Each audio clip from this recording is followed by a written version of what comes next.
One panchayat एक स्वायत्त स्थानीय संस्था है।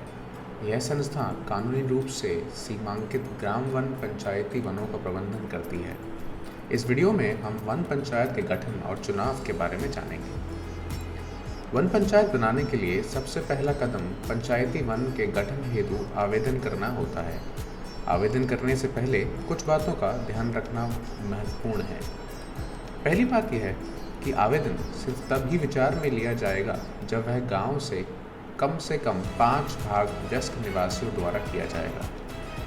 दूसरी बात यह है कि आवेदन करने के लिए उन वयस्कों का उसी गांव का होना ज़रूरी है जिस गांव में वन पंचायत का गठन होना है। ध्यान रखें कि उसमें ग्राम की सीमावर्ती वह भूमि भी सम्मिलित होगी जो आरक्षित एवं संरक्षित या फिर सरकारी वन हो। ऐसा आवेदन प्राप्त होने पर या ग्राम सभा की बैठक में प्रस्ताव पारित होने पर परगना मजिस्ट्रेट संबंधित ग्राम में नोटिस तामील करता है तथा किसी सार्वजनिक स्थल पर चिपकवाता है। इस नोटिस में प्रार्थित क्षेत्र के स्थिति एवं सीमा एवं प्रयोजन के बारे में जानकारी होती है।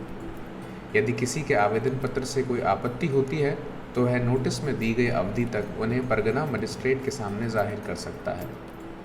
मामले को परखने के बाद अगर परगना मजिस्ट्रेट को लगता है कि जायज़ आपत्ति है तो वह उसकी कार्यवाही कर सकते हैं और हर चीज़ नाप तोल कर अपना निर्णय सुना सकते हैं। फिर भी अगर किसी व्यक्ति को परगना मजिस्ट्रेट के फैसले से भी आपत्ति होती है तो वह निर्णय के 30 दिन के भीतर तक कलेक्टर को अपील कर सकता है। परगना मजिस्ट्रेट के वन पंचायत के गठन के पक्ष में निर्णय के उपरांत अगले महत्वपूर्ण कदम अर्थात प्रबंधन समिति गठन की तैयारी शुरू होती है। इसके लिए परगना मजिस्ट्रेट अपने द्वारा नामित एक अधिकारी की उपस्थिति में एक वन पंचायत का चुनाव करने के लिए ग्राम के वयस्क निवासियों को एकत्रित करते हैं। इसके साथ इस संबंध में एक नोटिस संबंधित ग्राम सभा के संबंधित पटवारी और प्रधान को भी दिया जाएगा।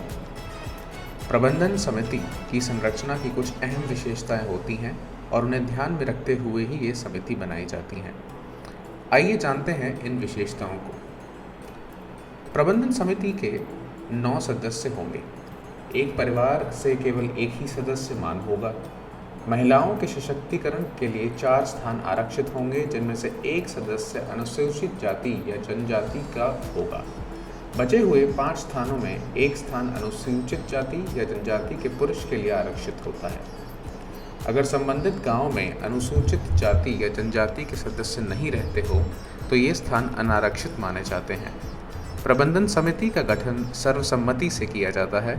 यदि ये ना हासिल हो पाए तो निर्दिष्ट अधिकारी की उपस्थिति में हाथ उठाकर बहुमत से किया जाता है। आइए अब जानते हैं कि वन पंचायत के सरपंच को कैसे चुना जाता है। जब पूर्व कथित नियमों के अनुसार प्रबंध समिति का गठन हो जाता है तब वह अपने में से बहुमत द्वारा सरपंच यानी समिति के अध्यक्ष का चयन करते हैं। जैसा कि हमने आपको पहले भी बताया, महिलाओं के सशक्तिकरण का ध्यान रखते हुए प्रदेश में वन पंचायतों के सरपंच के 50% पद महिलाओं के लिए आरक्षित हैं।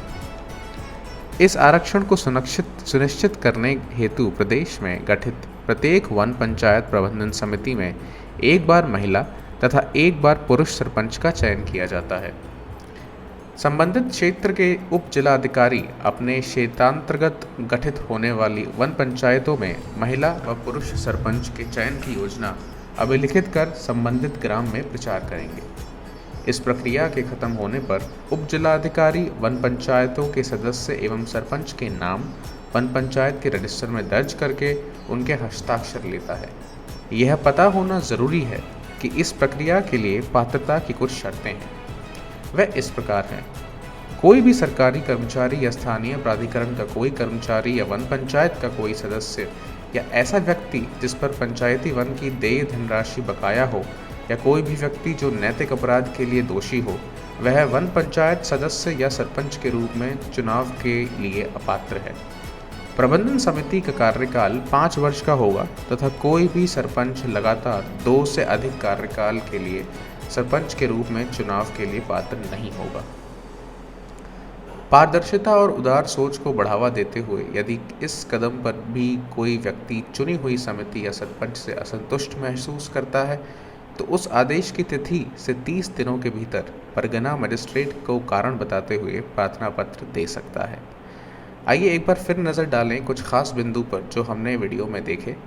वन पंचायत के गठन के हेतु आवेदन करने की प्रक्रिया, आवेदन के लिए एक निर्णय पर पहुंचने के लिए कुछ दिशा निर्देश, प्रबंधन समिति और सरपंच को चुनाव करने की प्रक्रिया, विशेषताएं तथा दिशा निर्देश,